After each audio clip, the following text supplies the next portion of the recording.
5절에서 8절 제가 봉독해 드리겠습니다.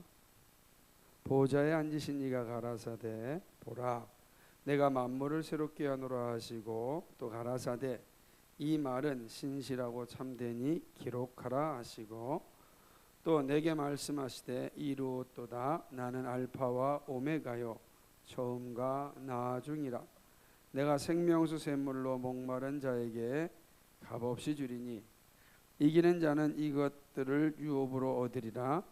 나는 저희 하나님이 되고 그는 내 아들이 되리라. 그러나 두려워하는 자들과 믿지 아니하는 자들과 흉악한 자들과 살인자들과 행음자들과 술객들과 우상 숭배하는 자들과 모든 거짓말하는 자들은 불과 유황으로 타는 못에 참회하리니 이것이 둘째 사망이라. 아멘. 오래전에 읽은 글 가운데 하나가 생각납니다. 그 글은 줄타기를 하는 사람의 이야기였습니다. 줄타기 혹시 보신 적 있습니까? 양쪽에 대를 세워놓고 그 가느다란 줄 위로 사람이 왔다 갔다 하는 거. 또 어떤 사람은 빌딩과 빌딩 사이, 어떤 사람은 계곡과 계곡 사이에 이게 줄을 걸어놓고 글로 걸어가는 사람들, 줄타기 하는 사람들 아니겠습니까? 그래서 사실은 줄타기 하는 사람의 심정도 아마 그러겠지만 그 줄타는 사람을 보고 있는 우리들도 그 마음이 아주 짜릿짜릿한 감정을 갖게 됩니다. 막 이런 마음, 막 이러지 않습니까? 저도 몇 번 봤는데 떨어질 것 같은데 안 떨어지고 그렇죠. 근데 한 번은 이 줄타기 하는 분이 한 아이를 목마를 하고 이제 건너는 겁니다. 아이가 목에 딱 타고서 그 줄을 건너는 거예요. 얼마나 조마하겠습니까? 그런데 무사히 건넜습니다. 그러자 다른 때보다도 더 많은 사람들이 박수를 쳤습니다. 그러지 않겠어요? 그 아이 딱 목마를 하고 갔으니까요. 근데 그때 한 기자가 그걸 보고 있다가 그 한 아이에게 달려가서 이렇게 질문을 하였습니다. 무섭지 않았냐고, 무섭지 않았냐고. 그래서 그 아이는 담대하게 이야기해요. 전혀 무섭지 않았어요. 이러고 말하는 겁니다. 그러면서 말하기를 줄 타는 분이 바로 제 아빠예요. 이렇게 이야기하는 것이었습니다. 아빠 등에 매달려 있는데 제가 무엇이 무섭겠습니까? 라는 거죠. 혹시 이런 이야기를 들어본 적이 있으십니까? 뭐 있었을 수도 있다고 생각을 합니다. 사람은 든든한 후원자가 있으면 누구든지 좀 자신 있는 삶을 살아가게 됩니다. 그죠? 그래서 우리 백이 있느냐 이렇게 물어보잖아요. 든든한 백이 있느냐. 그러니까 백이 있느냐 없느냐가 엄청난 사람의 삶을 바꿔놓기도 합니다. 근데 생각해 보면 그리스도인은 이 땅에서 그 어떤 사람들과 비교할 수 없는 든든한 후원자가 있습니다. 바로 창조주 하나님이십니다. 또한 구속주 하나님이시죠. 이분이 우리에게 완벽한 후원자이십니다. 자, 이렇게 생각해 보면 이러한 든든한 후원자를 가지고 있는 그리스도인이라면 이 땅에서 그 누구보다도 당당하게 살 수 있는 조건을 가진 사람이다 라고 할 수 있습니다. 그러니까 하나님에 대한 확신, 하나님이 나와 함께 하신다는 그 분명한 확신을 가지고 내가 세상에 간다면 사실 세상에서 두려움과의 싸움에서 이길 수 있고 그 세상을 두려워하거나 도망치지 않는다라고 하는 거죠. 그래서 이 세상의 삶을 살아가는 일에 있어서 가장 튼튼한 힘의 능력이 나의 후원자 되신 하나님에 대한 확신이죠. 목마를 탄 아이가 그 목마를 태운 사람에 대한 확신이 없었다고 한다면 어떻게 됐을까요? 생각을 해보면 그 목마에서 조금만 흔들려도 그냥 떨어지는 거 아니겠습니까? 근데 그 아빠와 그 아들이 아주 하나가 돼서 건너가는 거예요. 그걸 생각해 보면 참 여러 가지 생각이 자연스럽게 들어오게 되는 것입니다. 아이들도 그러잖아요. 부모가 있을 때랑 없을 때는 천지 차이 아닙니까? 아이가 있으면 아주 그냥 자신만만하고 천방지축입니다. 부모가 있으면. 그런데 부모가 없으면 아이는 그러지 않거든요. 뭔가 눈치를 봅니다. 조심스러워하는 걸 보게 되죠. 왜냐하면 부모만큼 자신에게 든든한 백이 없다고 생각하는 겁니다. 그래서 자녀를 가르칠 때 부부가 잘해야 돼요. 피할 구멍을 항상 줘야 됩니다. 아빠가 혼내면 엄마한테 갈 수 있어야 돼요. 엄마가 혼낼 때 아빠한테 갈 수 있는 여지를 잘 남겨놔야 돼요. 근데 어디를 가도 내 편이 없다라고 생각하면 이제 그 아이는 심각한 고민에 빠지게 되고 눈치를 보게 되죠. 부모가 나를 사랑한다라고 하는 확신이 없으면 그 아이는 결코 건강하게 자라지 못합니다. 몸은 자라도 마음은 자라지 않아요. 키는 커도 영혼은 크지 않아요. 그 자리에 있는 거예요. 근데 키가 아무리 커도 여전히 3살, 4살, 5살, 6살, 7살 그 사이에 머물러 있는 모습일 수 있는 거죠. 왜? 의심하니까. 여전히 의심하니까. 그런 측면에서 예수님만큼 우리에게 확신을 주신 분이 없지 않습니까? 우리는 배반해도 예수님 우리를 배반하지 않지 않습니까? 그러니까 우리는 정말 이게 진짜 누구보다도 든든한 후원자를 가지고 있는 사람이다라고 하는 것이죠. 오늘 말씀은 바로 이러한 하나님의 위대하심에 대해 좀 말씀하고 있습니다. 우리의 든든하신 하나님이 어떤 분인지 대해서 말씀하고 있죠. 사도 요한은 새하늘과 새 땅의 영광을 보았습니다. 하늘의 장막이 사람들과 함께하고 있는 모습도 보았습니다. 하나님의 언약이 성취되고 언약 백성들의 눈에서 눈물이 씻겨주시는 모습을 보았습니다. 처음 것들이 다 지나감을 보았습니다. 그리고 영광을 얻을 자들을 보았고 동시에 둘째 사망에 이를 자들 또한 보았습니다. 그러니까 주의 재림이 있을 때 일어난 일들을 사실은 사도 요한이 다 보고 있는 것입니다. 우리는 그 장면을 지금 계속해서 살펴보고 있는 겁니다. 그 중에서 이제는 5절 말씀에 이르렀는데 5절 말씀을 좀 더 하나님 나라의 구체적인 모습을 좀 보여주고 있습니다. 5절에서도 사도 요한은 보좌에 앉으신 이가 말씀하심을 듣습니다. 보좌에 앉으신 이는 성부 하나님이겠죠. 그분께서 말씀하십니다. 이전에는 이제 보좌에 앉으셨는데 이제 보좌에 앉으신 이가 말씀하십니다.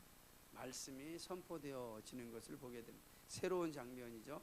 이제 하나님 성부 하나님의 이제 말씀이 이제 들려지게 되는 것이죠. 그 하나님께서 무엇이라고 말씀하냐면 5절에 보니까 보좌에 앉으신 이가 가라사대 보라 내가 만물을 새롭게 하노라 이렇게 이야기합니다. 만물을 새롭게 한다라고 하는 것이죠.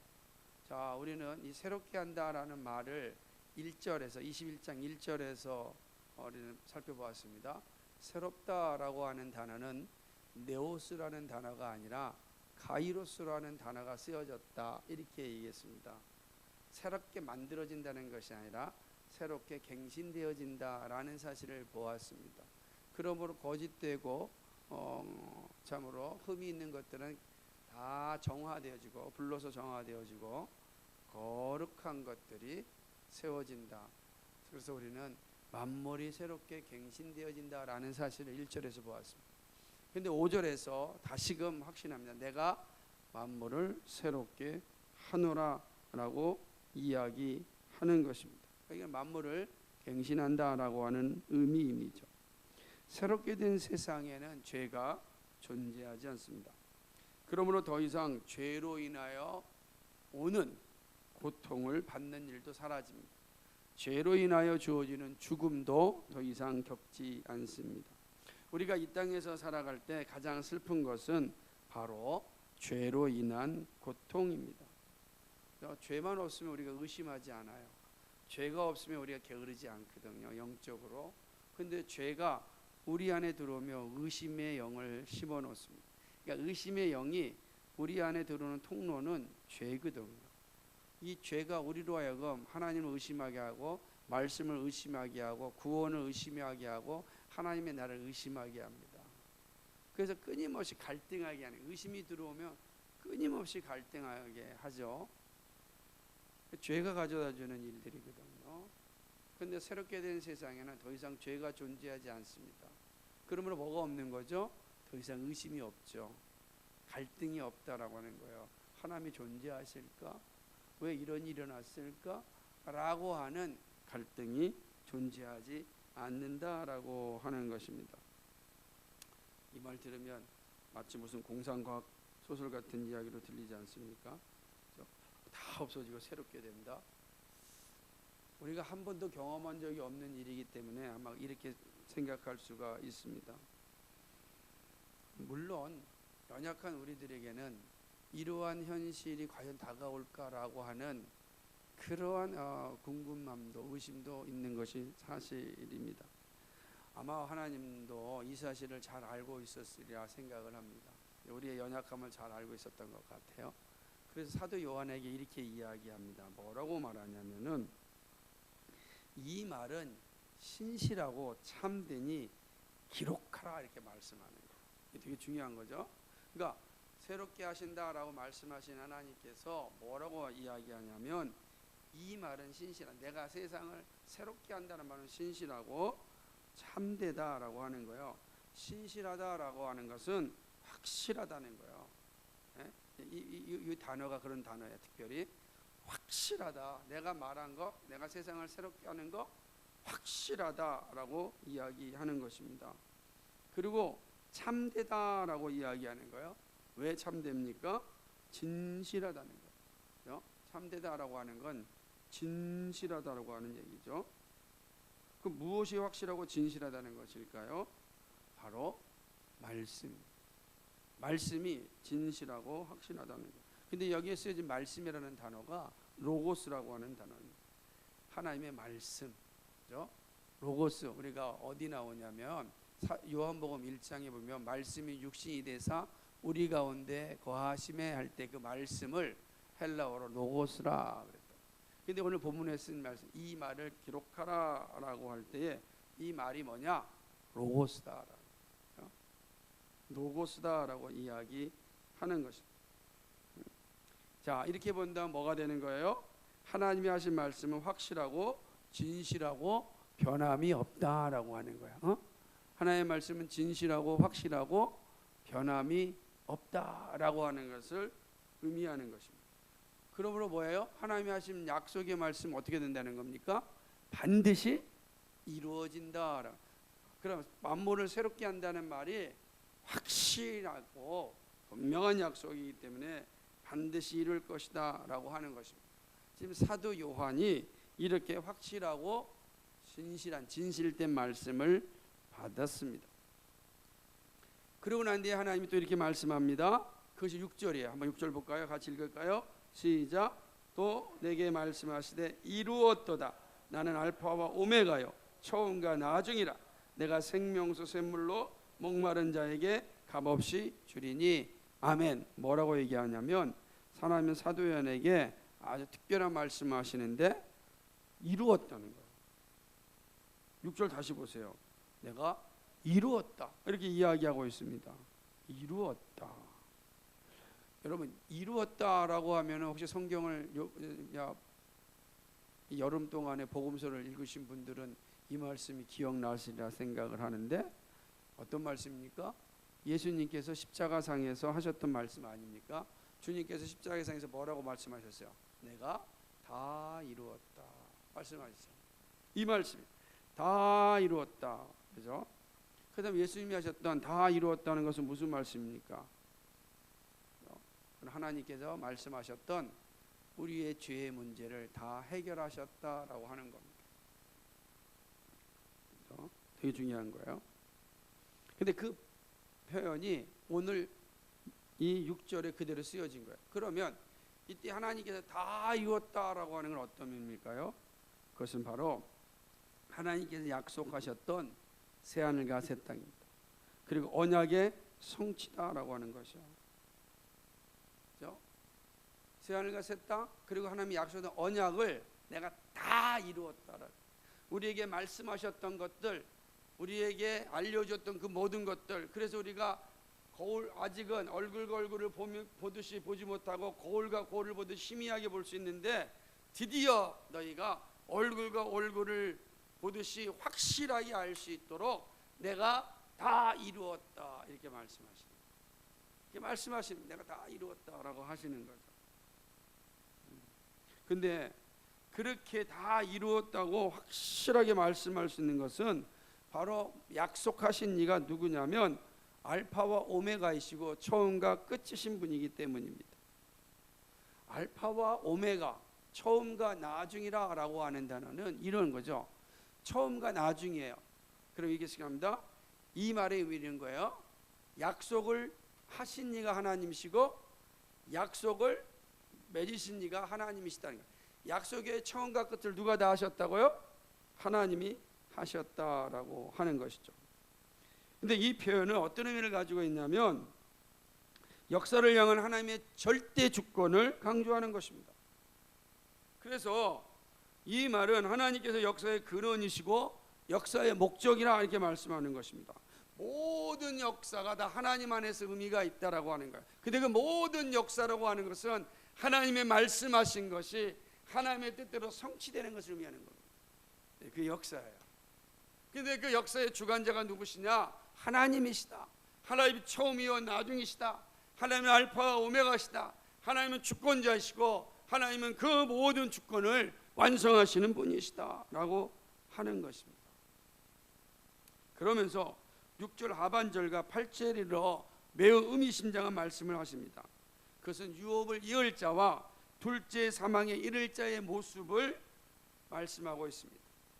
자, 이렇게 좀 이야기하고 난 다음에 지금 성부 하나님께서 보좌에 앉으셔서 사도 요한에게 이 말씀을 주신 이후에 이제 6절 하반절부터 8절에 이르러서 앞선 5절과 6절에 대한 내용이 어떠한 결과에 이르게 되는지를 보여줍니다. 그것은 유업을 얻을 자와 둘째 사망에 이를 자의 모습입니다. 하나님은 생명수 샘물을 목마른 사람들에게 값없이 주신다고 하였습니다. 그죠? 6절 하반절에 보니까 내가 생명수 샘물로 목마른 자에게 값없이 주리니라고 말씀하고 있습니다. 생명수 샘물은 구약 성경에서 가장 잘 사용하는 그런 비유 중에 하나입니다. 시편 40편 1절에 보게 되면 하나님이여 사슴이 시냇물을 찾기에 갈급한 같이 내 영혼이 주를 찾기에 갈급하나이다, 이렇게 말씀하셨어요. 시냇물을 찾기에 갈급한 같이 내 영혼이 주를 찾기에 갈급하니이다. 근데 그 갈급한 영혼에게 뭘 주셨다고요? 생명수를 다 값없이 주셨다라고 이야기하는 것입니다. 하나님은 목마른 자의 갈증을 해결하여 주시는 분입니다. 그것도 값없이 주시는 분입니다. 그러기에 이사야 선지자는 매우 놀라운 말씀하십니다. 이사야서 55장 1절 말씀이에요. 한번 찾아보시겠어요? 이사야서 55장 1절.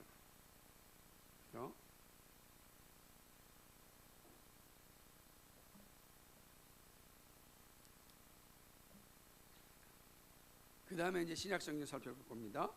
55장 1절, 이사야서 55장 1절 말씀입니다. 구약성경. 자, 같이 했습니다. 시작. 너희 목마른 자들아 물로 나오라. 돈 없는 자도 오라. 너희는 와서 사 먹되 돈 없이 값없이 와서 포도주와 젖을 사라. 아멘. 너희 목마른 자들아 물로 나오라 라고 이야기합니다. 하나님께서 그 물을 주시겠다고 이야기하는 것입니다. 이것은 이스라엘 회복을 말씀하신 것인데 궁극적으로 요한계시록 21장 6절에서 성취되는 것입니다. 목마른 자들아 물로 나와라. 돈 없는 자들아 오라 얘기하셨어요. 그런데 오늘 21장 6절에 뭐라고 합니까? 내가 생명수 샘물로 목마른 자에게 값없이 주겠다라고 말씀하는 거죠. 선지자가 예언하였던 그 말씀이 요한계시록 21장 6절에서 성취되는 건데, 그것을 사도 요한이 지금 하나님께로부터 듣고 있는 것입니다. 그리고 그 들은 말씀을 오늘 우리에게 기록으로 남겨주셨습니다. 생명수 샘물은 어떤 의미를 가지고 있는가? 그래서 예수님의 말씀을 통하여 우리는 확인할 수 있습니다. 예수님은 믿는 자들의 구원을 말씀하시면서 이 생수를 언급합니다. 다시 한번 찾아볼까요? 요한복음 7장 37절과 38절입니다. 요한복음 7장 37절과 38절입니다.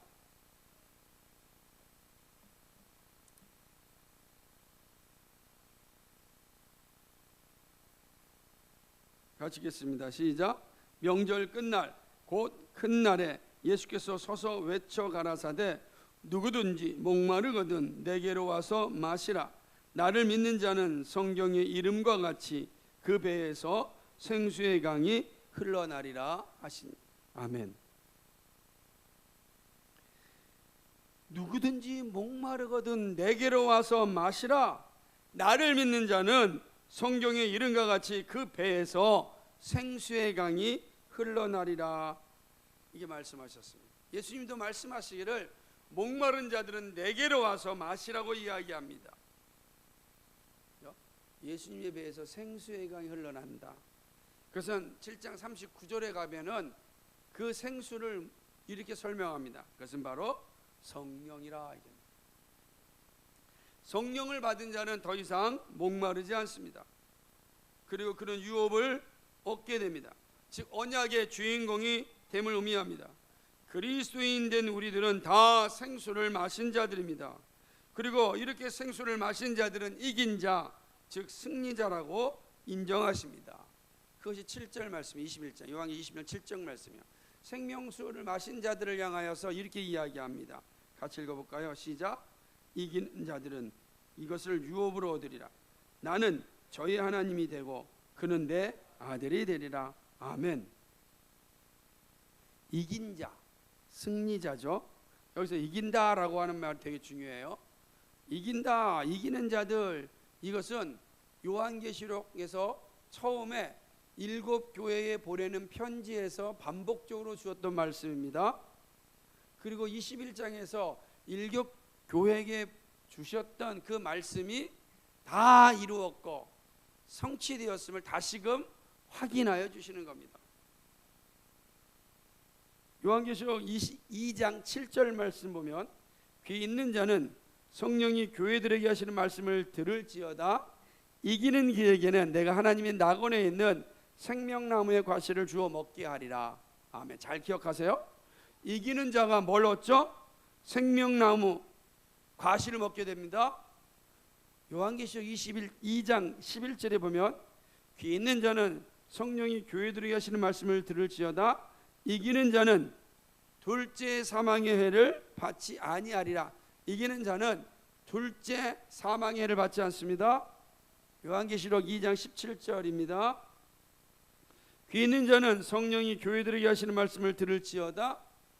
이기는 그에게는 내가 감추었던 만나를 주고 또 흰 돌을 줄 터인데 그 돌 위에 새 이름을 기록한 것이 있나니 받는 자밖에 그 이름을 알 사람이 없느니라.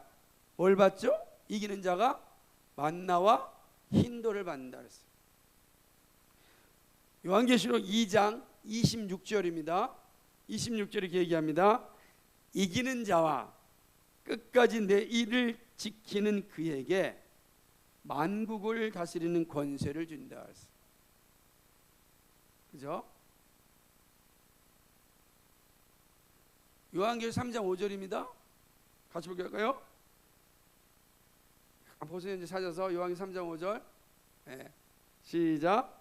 이기는 자는 이와 같이 흰 옷을 입을 것이요 내가 그 이름을 생명책에서 반드시 흐리지 아니하고 그 이름을 내 아버지 앞과 그 천사들 앞에서 시인하리라. 생명책에서 결코 흐리지 않습니다. 3장 12절 마지막입니다. 요한계시록 3장 12절 같이 읽겠습니다. 시작. 이기는 자는 내가 하나님 성전의 기둥이 되게 하리니 그가 결코 다시 나가지 아니하리라. 아멘. 내 하나님 성전에 기둥이 되게 하리라. 자, 요한복음에서 처음에 아시아에 흩어져 있는 7교회에 이 서신을 보내는 거예요. 지금 그 교회 보내는 서신에서 처음에 그들에게 이야기합니다. 이긴다면 너희에게 이러한 열매가 주어질 것이다 라고 이야기하는 거예요. 여기서 이긴다라고 하는 것은 주님의 말씀을 신실하게 지키는 것을 의미합니다. 말씀을 의심하지 않고 교만하지 않고 겸손하게 온전히 순종하였다는 것입니다. 여러분, 말씀을 받아도 그 말씀을 진실로 받는 사람이 있고 그 말씀을 의심하는 사람이 있고 그 사람을 받지 못하는 사람이 있어요. 이기는 사람은 어떤 사람이냐? 그 말씀을 끝까지 진실되게 가지고 있는 사람, 그 사람에게 이 열매가 주어진다는 것입니다. 모든 사람들이 다 경주하지만 다 종착점에 이르는 사람은 전부가 아니에요. 그 이야기하네요. 그런데 이기는 사람은 끝까지 완주한 사람입니다. 빨리 가든 늦게 가든 그게 중요한 것이 아니라 끝까지 완주한 사람입니다. 믿음의 분량이 차이가 있을지 몰라도 끝까지 완주하는 사람입니다. 이기는 사람입니다. 그 이기는 사람에게 하나님께서는 놀라운 선물을 주신 것입니다. 생명의 가수를 먹게 합니다. 둘째 사망의 해를 받지 않게 합니다. 만나를 주고 그 이름이 생명책에 기록됩니다. 만국을 다스리는 권세를 주십니다. 하나님의 성전의 기둥이 되게 하십니다. 이러한 믿음을 가진 성도는 마침내 언약이 성취되는 것을 누리게 될 겁니다. 언약의 주인공이 된다는 거예요. 그래서 그것이 바로 7절 하반절 말씀입니다. 여러분, 여기서 이기는 자는 해놓고서 그 다음에 다시 한번 언약의 말씀이 선포되는데 무엇이라고 나타납니까? 나는 저희 하나님이 되고 그는 내 아들이 되리라. 다시 한번 볼까요? 3절 21장 3절에 뭐라고 기록됐습니까? 마지막에 요한계시록 21장 3절 마지막에 시작. 저희는 하나님의 백성이 되고 하나님은 친히 저희와 함께 계셔서 이렇게 말씀하지 않았습니까? 그런데 오늘 7절 하반절에 뭐라고 얘기합니까? 나는 저희의 하나님이 되고 그는 내 아들이 되리라. 아멘. 이 언약은 아브라함에게 주셨던 언약이요, 특별히 다윗 언약으로 인용된 겁니다. 사무엘하 7장 14절 말씀. 사무엘하 7장 14절에 이렇게 기록되어 있습니다. 나는 그 아비가 되고 그는 내 아들이 되리니 저가 만일 죄를 범하면 내가 사람 막대기와 인생 채찍으로 징계하려니와. 사무엘하 7장은 다윗과 맺은 하나님의 언약이에요. 그 하나님께서 말씀하시기를 나는 그 아비가 되고 그는 내 아들이 될 거다. 그래서 내가 그를 마침내 새하늘과 새 땅으로 인도할 것이다 라고는 약속이란 말이에요. 근데 그 약속이 지금 요한계시록에서 사도 요한이 하나님께로부터 듣고 있는 겁니다. 내가 너희에게 주는 그 약속이 새하늘과 새 땅에서 이렇게 성취돼서 이제 아버지와 아들의 관계가 되는 거예요.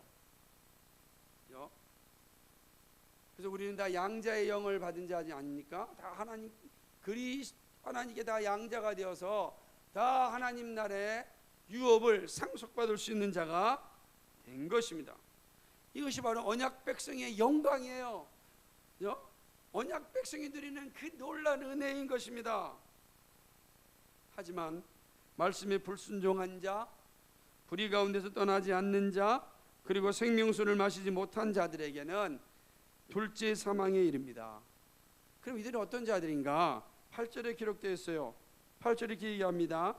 그러나 두려워하는 자들과 믿지 아니하는 자들과 흉악한 자들과 살인자들과 행음자들과 술객들과 우상숭배자들과 모든 거짓말하는 자들은 불과 유황으로 타는 못에 참여하려니 이것이 둘째 사망이니라. 이걸 한마디로 얘기하면 불의한 자들이에요. 불의한 자들. 먼저 불의한 자들의 첫 번째 모습이 뭡니까? 두려워하는 자들입니다. 뭘 두려워할까요? 이거를 좀 더 정확한 표현으로 쓴다면 영적으로 비겁한 자들이에요. 두려워하는 자들이란 영적으로 비겁한 자들. 왜 비겁합니까? 고난이 두려워서 신앙을 타협하는 이들입니다. 또한 경제적인 달콤한 유혹에 신앙을 타협하는 자들이에요. 이 아직 비겁한 자들 아니에요, 그죠? 우리가 정말 비겁한 사람, 여러분 비겁한 사람을 좋아합니까? 않잖아. 비겁한 사람처럼 좋아하는 사람 없죠. 근데 불의한 자들의 특징 중에 하나가 뭐냐면 비겁한 자들이라. 좀 어렵고 힘들면 하나님 원망하고 도망치고, 그죠? 경제적인 달콤함에 자신의 죄를 다 팔아버리고 그러는 거예요. 이런 비겁한 자들. 그들은 유업을 받을 수가 없는 거예요. 유업을 이을 자가 없다라고 하는 것입니다. 끝까지 이기는 자만이 유업을 얻는다. 불의한 자들은 유업, 하나님의 나라를 상속받을 수 없다라고 이야기하는 겁니다. 또한 믿지 않는 사람들입니다. 믿지 않는 사람 어떤 사람입니까? 이들은 진리의 말씀에 대하여 환난으로 인하여 의심하는 사람들입니다. 그래서 마침내 교회를 떠나는 사람들입니다. 교회를 떠날 때 온갖 이유를 대면서 합리화하지만 그러나 그는 믿지 않는 자, 불신앙이었습니다. 이들이 불의한 자들이에요. 여러분 말씀에 의심이 들어올 때 되게 조심해야 됩니다. 의심의 영을 빨리 해결하지 않으면 그 의심이 나를 사로잡아서 나의 영혼을 다 태워버리고 맙니다. 그래서 마침내 교회를 등지게 합니다. 그래서 히브리서 기자가 이야기하기를 마지막 때가 가까울 때 어떤 자들이 많이 일어난다 그랬어요? 모이기를 패하는 자가 많다라고 이야기하는 거. 모이기를 패하는 자가.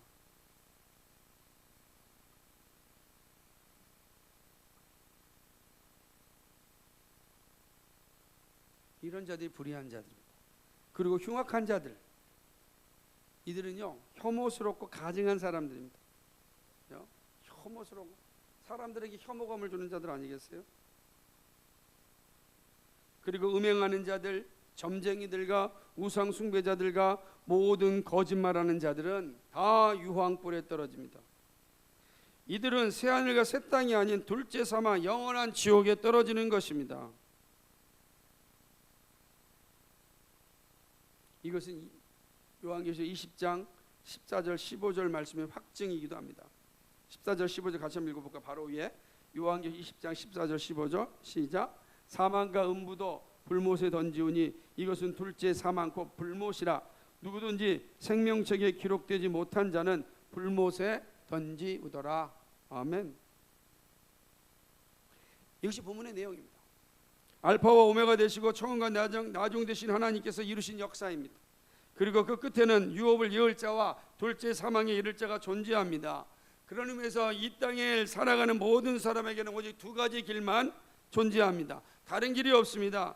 유업을 이을 자와 둘째 사망에 이를 자입니다. 이것이 약속을 성취하신 하나님의 말씀입니다. 우리는 오늘 이 말씀을 통해 매우 분명한 사실을 확인하게 되었습니다. 그것은 주님의 재림의 날에는 중간지대가 없다는 것입니다. 오직 영원한 생명과 둘째 사망만이 존재합니다. 유업을 이을 자와 유업에서 탈락될 자만이 존재합니다. 하나님 나라를 상속받을 자와 하나님 나라를 상속받지 못할 자만이 존재합니다. 그리고 그것은 이미 이 땅에서 시작되었습니다. 그런 의미에서 그리스도인은 하늘의 유업을 얻은 자입니다.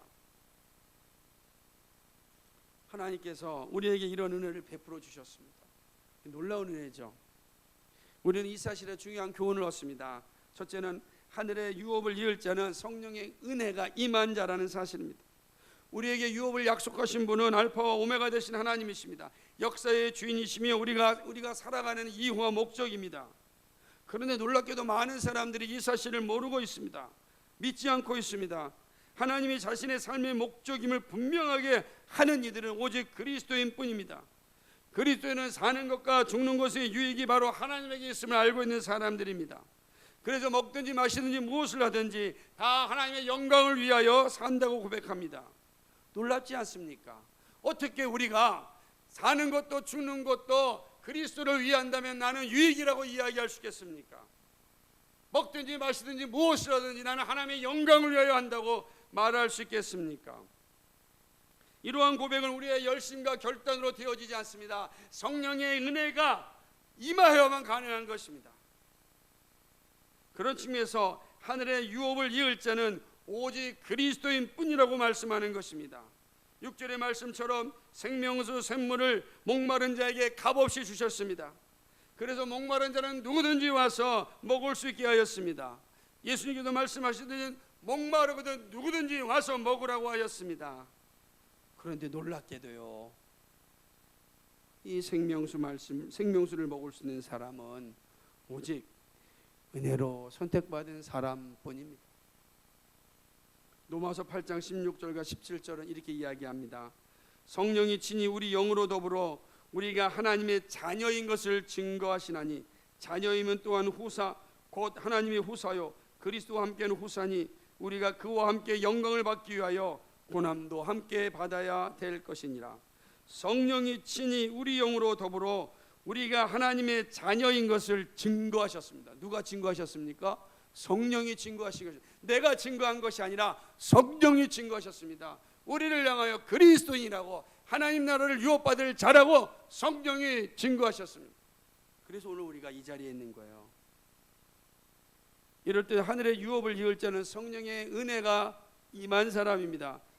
생수가 있다고 사람들이 다 먹지 않습니다. 오직 은혜를 입은 자들이 먹습니다. 그래서 교회에 왔다고 해서 다 말씀을 듣지 않습니다. 성령의 은혜가 임한 사람만이 말씀이 그 안에 살아 있습니다.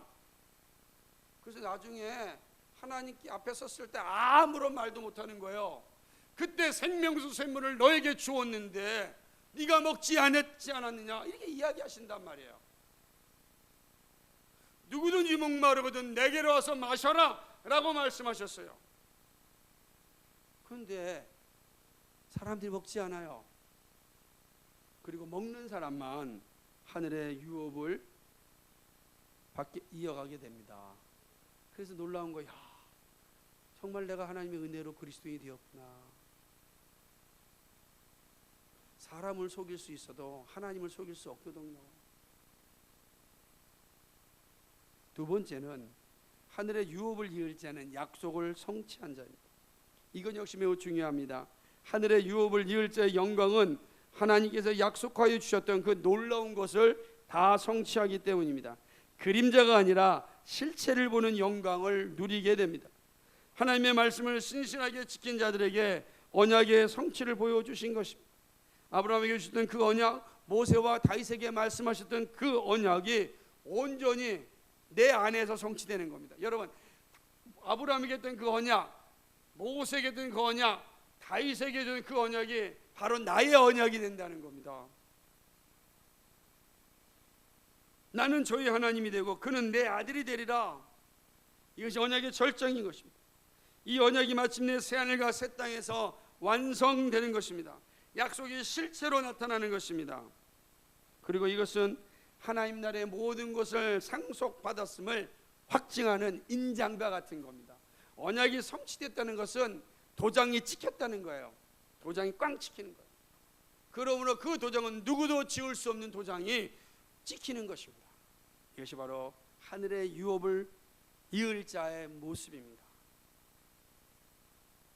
그리고 그 절정 가운데 우리는 그 새롭게 된 영광을 보게 될 것입니다. 그것이 우리가 분명하게 이해하고 있어야 될 내용입니다. 세 번째로는 하늘의 유업을 얻는 자는 불의와 끝까지 싸우는 자입니다. 마지막 날에 하늘의 유업을 이을 자와 영광과 함께 둘째 사망인 영원한 불못에 떨어지는 자도 있습니다. 영광의 나라에 들어가는 자는 이 불의와 끝까지 싸웁니다. 결코 포기하지 않습니다. 8절에 있는 말씀처럼 우리는 이러한 자리에 서지 않고 끝까지 그 길을 걸어가는 것입니다. 이미 앞서서 말씀드렸던 것처럼 이들은 한마디로 표현한다면 온갖 불의 가운데 행하며 불의 속에서 살아가는 사람들입니다. 바울은 고린도전서 6장 9절과 10절과 갈라디아서 5장 21절에서 불의한 자들이 왜 유업을 받지 못하는지를 이미 말씀해 주셨습니다. 그리고 오늘 요한계시록에서 다시금 확증하여 주는 것을 보게 됩니다. 한번 찾아볼까요? 고린도전서 6장 9절로부터 10절이에요.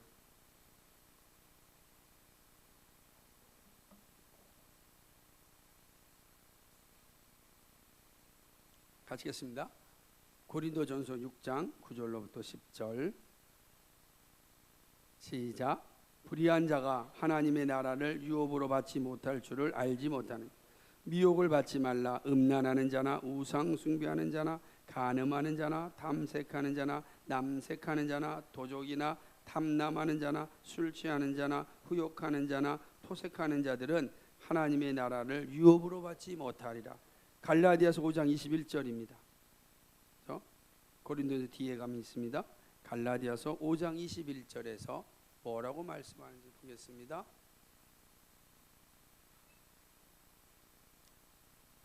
시작.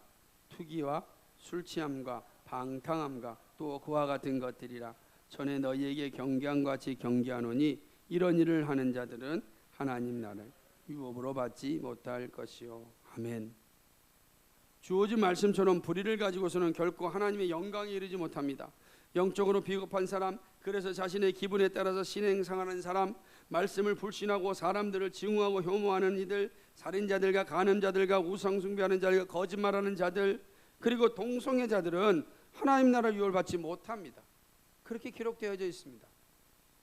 새하늘과 새 땅에서는 이들을 볼 수 없습니다. 그러나 이 땅에서는 이처럼 두 종류의 사람들이 존재합니다. 그리고 하나님의 유업을 받는 자들은 이러한 불의와 끝까지 싸우는 사람들입니다. 이들이 천국을 차지합니다. 여러분, 불의와 끝까지 싸운다는 것은 성령의 은혜가 우리 가운데 임하였다는 증거입니다. 그러므로 하늘의 유업을 이을 성도는 불의와 끝까지 싸웁니다. 이게 놀라운 일이죠. 포기하지 않아요. 여러분, 불의가 얼마나 강한 상대인지 모릅니다. 그런데 성령이 임한 사람은 그 강한 상대임을 알면서도 포기하지 않아요. 왜냐하면 그는 하늘을 유업으로 이을 자이기 때문입니다. 그 안에 성령이 강권적으로 역사하고 있기 때문입니다. 그러므로 불의와 싸우려고 몸부림칩니다. 넘어지고 쓰러져도 결코 포기하지 않고 하나님의 나라의 유업을 이루기 위하여 다시금 일어나서 불의와 싸우는 자들입니다. 세상은 우리에게 달콤하게 다가오집니다. 그래서 우리로 하여금 불의와 친구가 되기를 요구합니다. 그러나 성령이 우리 안에서 그를 거부하게 합니다. 우리는 하느님 나라, 거룩한 나라를 상속받은 자이기 때문에 그런 것입니다. 사랑하는 여러분, 우리는 하늘의 유업을 이을 자가 어떠한 자세를 가지고 있는지 보았습니다. 이제 이 말씀에 비추어 우리 자신을 볼 수 있기를 바랍니다. 우리가 본문 말씀을 통하여 확실하게 아는 것은 그리스도인은 하늘의 유업을 이을 자라는 사실입니다. 이것은 우리의 공로나 열심이 아닙니다. 믿음의 가정에서 태어나서 신앙생활을 잘했기 때문도 아닙니다. 여러분, 역사 속에 목사 자녀들 가운데 얼마나 배교자가 많은지 몰라요. 프로이드 같은 사람 그렇게 영향을 줬죠. 그런 겁니다.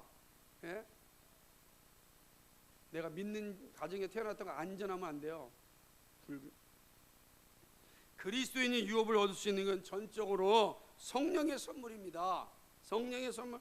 그것도 값없이 부으신 성령의 은혜로 구원을 받습니다. 야고보 사도는 이 사실을 이렇게 말합니다. 내 사랑하는 형제들아 들을지어다. 하나님이 세상에서 가난한 자를 택하사 믿음에 부요하게 하시고 또 자기를 사랑하는 자들에게 약속하신 나라를 상속으로 받게 하지 아니하셨느니라. 아멘. 이런 것입니다. 세상에서 가난한 자를 택하사 믿음에 부요하게 하셨습니다. 그리고 그리스도를 사랑하는 자들에게 약속하신 그 나라를 상속하여 주셨습니다. 이것이 그리스도인입니다.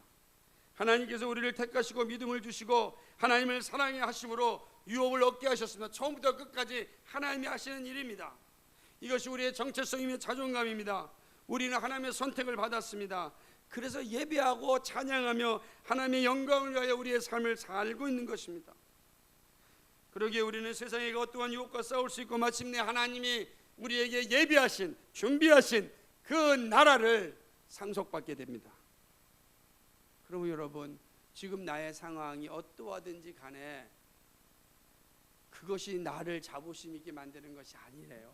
그것이 나로 하여금 절망에 이르게 하거나 그것이 나로 하여금 부끄럽게 하는 것이 아니라고요. 그런 상황과 상관없이 하나님께서 세상에서 나를 택하사 믿음에 부요하게 하여 주셨습니다. 그 자체가 우리의 자존심이란 말이에요. 우리의 자존감이란 말이에요. 그 자체가 우리가 살아가는 힘의 능력이 되는 것입니다.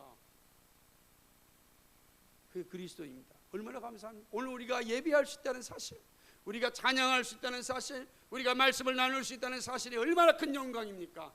어떻게 나에게 이러한 영광이 이루어졌습니까? 성령께서 우리에게 그런 은혜를 베풀어 주셨기 때문에 그렇습니다. 그러므로 여러분 정말 영적인 자부심을 가지고 믿음의 길을 담대히 걸어갈 수 있기를 소망합니다. 그 무엇과도 비교할 수 없는 영광이 우리에게 있습니다. 그렇다고 우리 앞에 늘 꽃깃말이 있는 것이 아닙니다. 그죠? 늘 편안한 길만 있지 않습니다. 때로는 이해할 수 없는 고난도 오고 슬픔도 옵니다. 그래서 속상하기도 합니다. 그런 일이 없으면 너무나 좋겠는데 그렇지 못할 때가 참 많습니다. 그렇죠?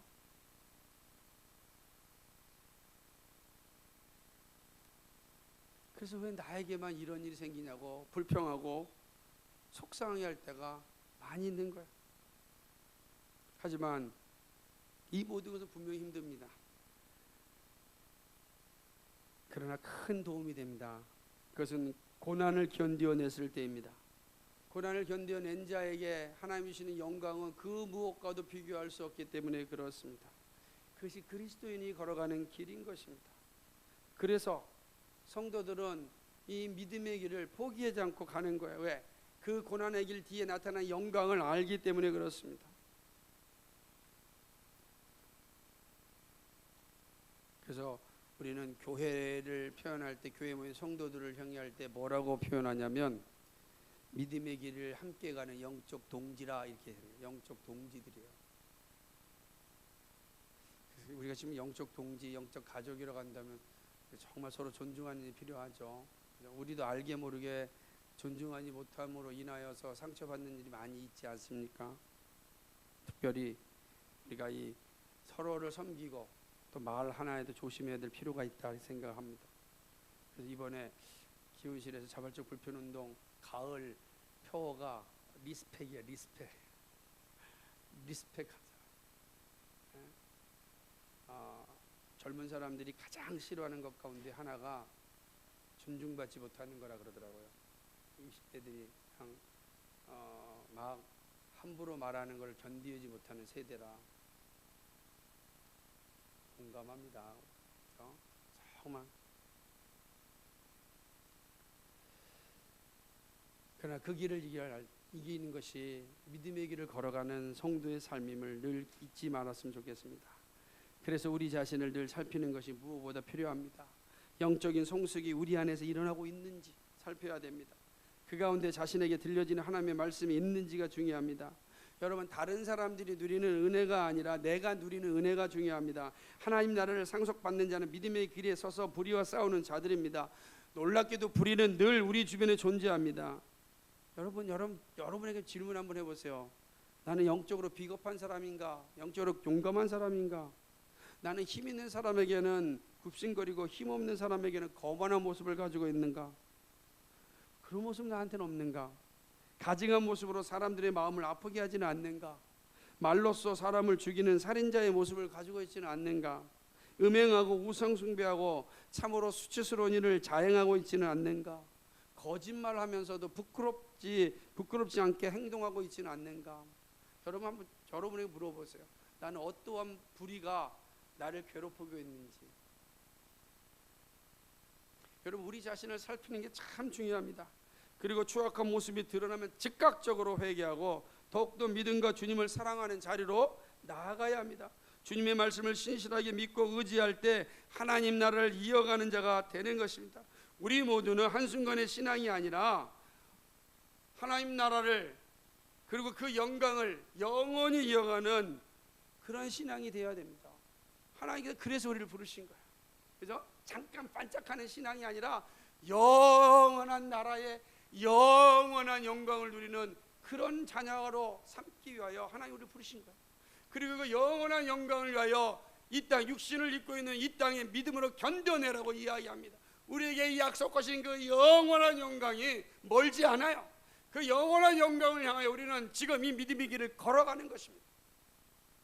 근데 그 길에 우리 주님이 함께 하십니다. 주의 손이 나와 함께하고 있음을 기억하십시오. 그리고 우리를 통하여 하나님이 기뻐하시고 선하신 일들을 마음껏 드러내려고 우리 하나님 늘 준비하고 있습니다. 그래서 이야기하지 않습니까? 너희가 목마르거든 언제든지 내게로 와서 마셔라. 내가 너희를 시원케 하리라 말씀하지 않습니까? 늘 주님께 나가십시오. 주님이 함께 하십니다. 그리고 그 영광의 나라를 우리에게 다 예비해 놓으셨습니다. 우리 모두 그 길을 함께 걸어가서 그 영광을 다 함께 누릴 수 있기를 주님의 이름으로 축복합니다.